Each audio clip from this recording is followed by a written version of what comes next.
भारत में आम इंतखाबात के पहले मरहले में पोलिंग का अमल मुकम्मल हो चुका है। नताइज का ऐलान 4 जून को पोलिंग के 7 मरहले मुकम्मल होने के बाद किया जाएगा। आज पहले मरहले में लोकसभा 102 नशिस्तों पर पोलिंग हुई और लोकसभा की 543 नशिस्तों पर 7 मरहलों में पोलिंग होगी। लोकसभा के इलेक्शन में आखिरी मरहले की पोलिंग 1 जून को होगी। और आज की पोलिंग के बारे में मजीद बात करने के लिए हमें ज्वाइन किया है दिल्ली में मौजूद वॉइस ऑफ अमेरिका के नुमाइंदे सुहेल अख्तर साहब ने। सुहेल साहब, शुक्रिया आपके वक्त का। ये बताइएगा, वोट लोगों ने दे दिया है, नताइज के लिए अब लंबा इंतजार करना पड़ेगा, तो क्या सेंटिमेंट होता है उमूमी तौर पर वोटर्स में? क्या तजस्सुस बिल्कुल नहीं होता या उन्हें कुछ ना कुछ अंदाजा हो जाता है? देखिए, पहले फेज में कहना बहुत मुश्किल होता है। हवा का अंदाजा लगाने के लिए 2 दिन होते लगाने पड़ेंगे, उसके बाद ही अंदाजा होगा। तो ये पहला फेज था, तो ये मुकम्मल हो गया बड़ी आसानी के साथ। इलेक्शन कमीशन ने बहुत इत्मीनान की सांस ली है, क्योंकि कोई बड़ा मसला खड़ा नहीं हुआ। एक वाकया मणिपुर में हुआ है, अभी तक उसकी तफ्तीश जारी है। वहाँ किसी शरपसंद की जानिब से वोट देने वाले लोगों की कतार पर गोली चलाई गई। उसके वीडियो सर्कुलेट हो रहे हैं, लेकिन अभी उसकी तस्दीक नहीं हो पाई है। उसके अलावा जो वोटिंग परसेंटेज है वो काफ़ी अच्छा रहा है। ख़ास तौर पर जो इंडिया की जो रियासतें हैं, ख़ास तौर पर मशरिक़ के साइड में, तो त्रिपुरा में ख़ास तौर पर अच्छी वोटिंग परसेंटेज है और उसके अलावा कई स्टेट्स में बहुत ही अच्छी वोटिंग परसेंटेज रही है। तो बहुत ही इत्मीनान बख्श है इनके लिए, इलेक्शन कमीशन के लिए ख़ास तौर पर। जहाँ तक बात है लोगों के और वोटर्स के दिल में क्या चल रहा है, उनका तो अंदाजा उन्हीं होगा जब वो वोट देने गए होंगे, वोट और बूथ पे उन्होंने अपना वोट दिया होगा। इसका भी अंदाजा बाद में बहुत जल्दी लग जाएगा। मेरे ख्याल से 2 या 3 केस गुजरने के बाद पता चलना शुरू हो जाएगा कि क्या चल रहा था मन में वोटर के। जी अच्छा, ये भी बताइए, जो कैंपेन भी आपने ज़ाहिर है उसको देखा होगा कि किस तरीके से रही जमातों की, तो उसमें क्या स्लोगन्स क्या रहे, यानी लोगों ने क्या बाय किया? एक होता है ना कि एक वेव चल रही होती है आपके मुल्क में हालात वाक़यात देखते हुए, तो वो क्या थी उमूमी तौर पर? देखिए, अगर हम टॉप से बात करें तो प्राइम मिनिस्टर नरेंद्र मोदी ने जो अपनी गारंटी दी है, उसका नाम ही उन्होंने रखा मोदी की गारंटी।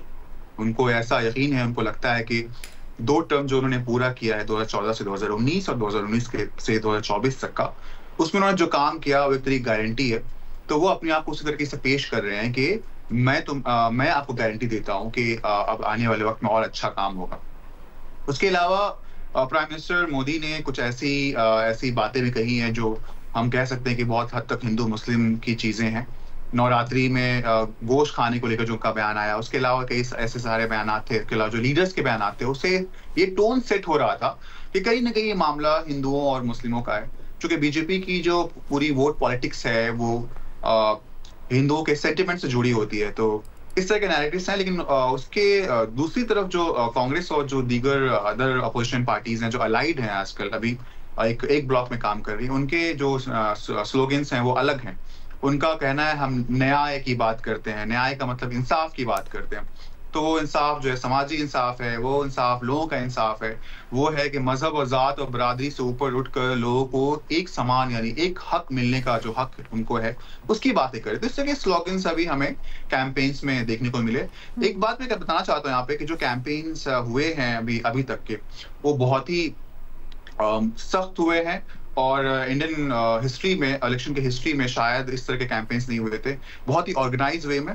सबसे अच्छी बात है कि वायलेंस नहीं हुआ है किसी तरह के कैंपेन में, लेकिन ये कहते हैं बहुत कांटे का मुकाबला, सख्त मुकाबले का जो एक तस्वुर है वो हमने कैंपेन्स में भी देखा है। अच्छा सुहेल, ये बताइएगा, जिस तरह हम अभी पहले मरहले की पोलिंग की बात कर रहे हैं, तो आपने कहा कि टर्नआउट अच्छा रहा है, तो बेहतर टर्नआउट जो है वो किसके लिए इत्मीनान का सबब होगा, मोदी सरकार के लिए या कांग्रेस के लिए? देखिए, पार्टी लाइन से हटकर सब लोग चाहते हैं कि सब लोग वोट देने पहुंचे, लेकिन ऐसा बहुत कम होता है। हमने देखा कि प्राइम मिनिस्टर सुबह से ही वोटर्स को ये कह रहे हैं कि वोट दें जाकर के। तो डिफरेंट पॉलिटिकल पार्टीज के लीडर्स ने अपील जारी की है कि वो वोट देने जाएं। ये कहना बहुत मुश्किल है किसके लिए बेहतर होगा। इंडिया के लिए तो बहुत अच्छा है अगर सब लोग वोट देने जाएं।